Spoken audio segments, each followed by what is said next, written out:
Hello guys, स्वागत है आपका हमारे यूट्यूब चैनल पे। जैसे कि आप सब जानते हैं कि JKSSB का हमने इंडियन हिस्ट्री की lecture series, important lecture series आपको डिलीवर करना स्टार्ट कर दी है। पिछला जो हमारा टॉपिक हुआ था वो था Indus valley civilisation, proto history का वो टॉपिक था।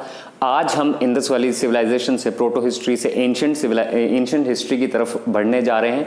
आज का जो हमारा टॉपिक रहेगा वो टॉपिक है हमारा वैदिक एज एंड आर्यंस। मतलब अगर हम बात करें तो हम आज अर्ली वैदिक एज और लेटर वैदिक एज के बारे में आपको बताएंगे, जो इम्पोर्टेंट है आपके एग्जाम्स के लिए। दोस्तों, प्यारे बच्चों, जैसे कि आप सब जानते हैं कि हमारा जो इंडस वैली सिविलाइजेशन था उसका जो डिक्लाइन हुआ था वो ज़्यादातर हिस्टोरियंस मानते थे कि एक्सटर्नल एग्रेशन हुआ था, बाहर से आक्रमणकारी लोग आए थे और उन्होंने वो सिविलाइजेशन तबाह कर दी थी और उनकी जगह पर वो आ गए थे। कुछ हिस्टोरियंस का ऐसा मानना था कि जो कोई पैंडेमिक फैला था, बीमारी फैली थी, इस वजह से इंडस वैली सिविलाइजेशन खत्म हो गई। और कईयों ने बोला कि फ्लड्स आए थे, हो सकता है वहां पर बाढ़ आई हो और इंडस वैली सिविलाइजेशन खत्म हो गई। दोस्तों, प्यारे बच्चों, और जो सही जो मेन रीजन जो है, जो हिस्टोरियंस बताते हैं, वो बताते हैं कि द एडवेंट ऑफ आर्यंस का आगमन होते ही वहां पर जो इंडस वैली सिविलाइजेशन थी उस पर शायद आक्रमण हुआ होगा और उस आक्रमण की वजह से वो इंडस वैली सिविलाइजेशन खत्म हो गई और उनकी जगह पर आर्यंस आ गए। तो आर्यंस, जो आर्यन एज है, उसको ही हम वैदिक एज कहते हैं, क्योंकि आर्यंस आए और वहां पर सेटल डाउन होना शुरू हुए। तो आज का जो हमारा टॉपिक होगा वो होगा वैदिक एज और आर्यंस पे। ठीक है बच्चों, तो याद रखना है, आपको पढ़ना है, JKSSB के एग्जाम्स के लिए काफी ज्यादा इंपॉर्टेंट हो सकता है। सबसे पहले तो हम ओरिजिनेशन की बात करें तो जो इनका ओरिजिनेशन हुआ था, पहले तो बड़े सारे हिस्टोरियंस के बीच में ये आइडियोलॉजिकल वॉरफेयर भी है, कोई कुछ बोलता है, कोई कुछ बोलता है। तो एक जो हमने मैक्स मुलर जो हमारे हिस्टोरियन थे, उन्होंने एक थ्योरी दी। उन्होंने बोला कि ये जो आर्यंस थे ये आए थे Caspian Sea, areas around Caspian Sea in Central Asia. Central Asia में जो कैस्पियन सी है उसके अराउंड जो एरियाज है वहां से आर्यंस आए थे। Aryans entered in India through Khyber pass. Aryans जो इंडिया में जो एंटर हुए थे वो, प्यारे बच्चों, खाइबर पास से हुए थे। याद रखना, खाइबर पास लगभग 1500 BC में। और ये हमें कहां से पता लगता है? पारसियों की एक रिलीजियस बुक है ज़ेंद अवेस्ता, वेरी इंपॉर्टेंट। ज़ोरास्ट्रियंस, जिनको पारसी भी बोलते हैं, उनकी एक रिलीजियस बुक है ज़ेंद अवेस्ता। उस सेक्रेड बुक में हमने ये पढ़ा कि जो आर्यंस थे वो खाइबर पास के थ्रू इंडिया में आए थे। तो प्यारे बच्चों, आपको याद रखना है, आप स्क्रीनशॉट लेके पढ़ सकते हो। एज ऑफ आर्यंस, जब ये आर्यंस आए, इनको एज ऑफ आर्यंस भी कहते हैं। एज ऑफ आर्यंस को ही हम लोग क्या कहते हैं? वैदिक एज कहते हैं। क्यों कहते हैं? क्योंकि इसी टाइम पीरियड में 4 मेजर वेदास क्रिएट हुए थे। उनके नाम है ऋग, अथर्व, यजुर, समा। ऋग, अथर्व, यजुर, समा वेद। ये 4 वेद थे। एग्जाम में, JKSSB के एग्जाम में बन सकता है कि हाउ मेनी वेद, तो 4 वेद थे, उनके नाम मैंने आपको बता दिए। आर्यन जो वर्ड है वो संस्कृत वर्ड आर्या से लिया हुआ है। जो आर्यन वर्ड है वो संस्कृत वर्ड आर्या से लिया हुआ है, जिसका मतलब होता है नोबल। नोबल मतलब खास, ये लोग खास थे। और ये कहां से अराइव हुए थे? रशियन स्टीपीस। रशियन स्टीपीस मतलब USSR का इलाका था सेंट्रल एशिया के ऊपर, जो USSR का इलाका पुराना हुआ करता था, उस वहां से ये लोग आए थे। और एग्जाम में ये भी पूछ सकते हैं ये कौन सी लैंग्वेज बोलते थे, तो ये इंडो आर्यन लैंग्वेज, जिसको संस्कृत बोलते हैं। संस्कृत को ही इंडो आर्यन लैंग्वेज बोलते हैं। तो ये लोग संस्कृत लैंग्वेज बोलते थे। अब हम इनके वैदिक लिटरेचर की बात करेंगे, वेरी इंपॉर्टेंट। वेदा का मतलब होता है सुपीरियर नॉलेज। वेदा का क्या मतलब होता है? Superior knowledge. तो 4 वेद थे, ऋग्वेद, अथर्ववेद, यजुर्वेद, समावेद। तो ऋग्वेद आपने जो पढ़ना है ये अर्लीस्ट टेक्स्ट है। सबसे पहला अर्लीस्ट टेक्स्ट कौन सा है? ऋग्वेद है, जिसमें 1028 हाइम्स थे। उसके बाद यजुर्वेद है, जो सैक्रिफाइस, उस समय सैक्रिफाइस जो हुआ करता था उसमें जो रूल्स फॉलो करने पड़ते थे वो रूल्स यजुर्वेदा में लिखे हुए थे। समावेदा इंपॉर्टेंट है क्योंकि इसमें कलेक्शन ऑफ सॉन्ग्स है। कहा यह भी जाता है कि जो इंडियन म्यूजिक का ओरिजिन जो हुआ है वो सामवेद से हुआ है। तो ये एग्जाम में पूछ सकते हैं, प्यारे बच्चों, ओरिजिन ऑफ इंडियन म्यूजिक कहां से हुआ है? सामवेद से। लास्ट वाला जो है, जो जिसको हम बोलते हैं अथर्ववेद, ये क्या है? Collection of charms and spells. इसमें चार्म्स और स्पेल्स, जादूगरी की बात की हुई है। अब हम जो इंपॉर्टेंट चीज पे आते हैं कि हमने जो वैदिक एज है इसको क्लासिफाई किया है दो टाइम पीरियड में। एक हमने बोला है अर्ली वैदिक पीरियड जो 1500 से लेकर 1000 बीसी तक है। दूसरा हमने बोला लेटर वैदिक पीरियड जो 1000 से 600 बीसी तक है। तो ये डेट्स आपको याद रखनी है। अब हम बात करेंगे इनकी पॉलिटिकल ऑर्गेनाइजेशन कैसी थी अर्ली वैदिक पीरियड की, इकोनॉमिक कंडीशन कैसी थी, कैसे लोग थे।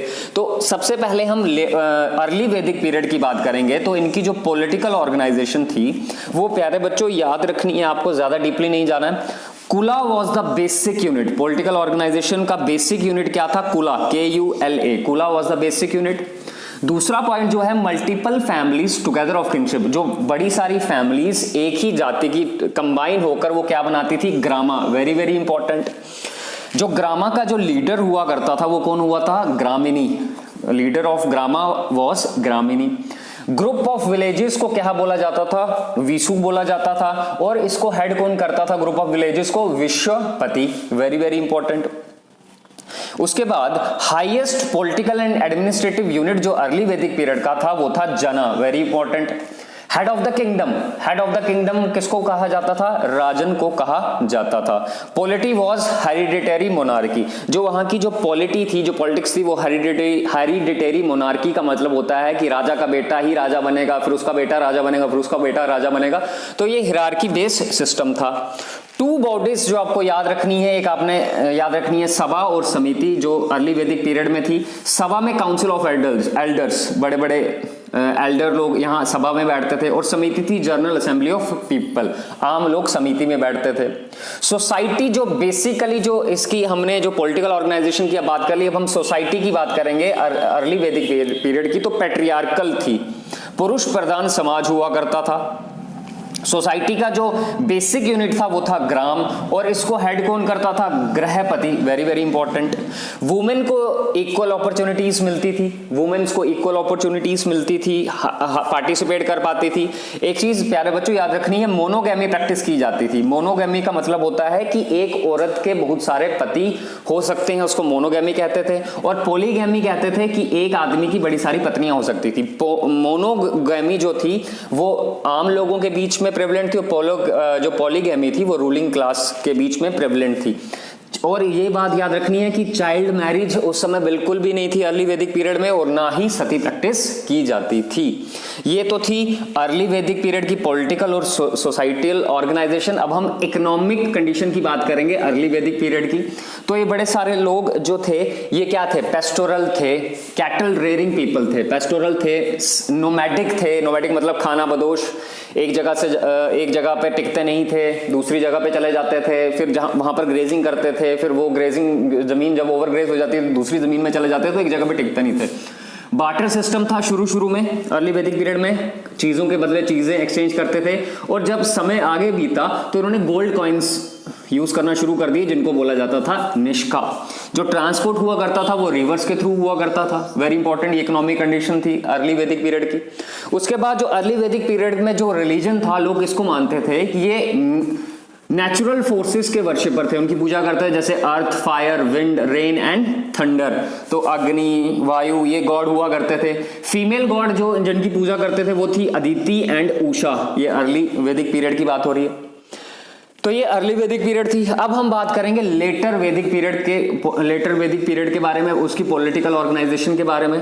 जो हमारी जो लेटर वैदिक पीरियड की जो पॉलिटिकल ऑर्गेनाइजेशन थी उसमें क्या था कि लार्जर किंगडम फॉर्म्ड महाजनपदास। जो लार्जर किंगडम मान लो, लार्जर किंगडम से मान लो 8, 1 2 3 4 5 6 7 8, तो ये 4 अलग हो जाते थे, ये 4 अलग हो जाते थे, तो ये अलग अलग महाजनपदास बनाते थे। बड़े सारे रिचुअल प्रैक्टिस आना शुरू हो गई थी। जैसे ये इंपॉर्टेंट एग्जाम में पूछते हैं, राजा सूया, अश्वमेध, वाजपेया, तो ये इंपॉर्टेंट थी।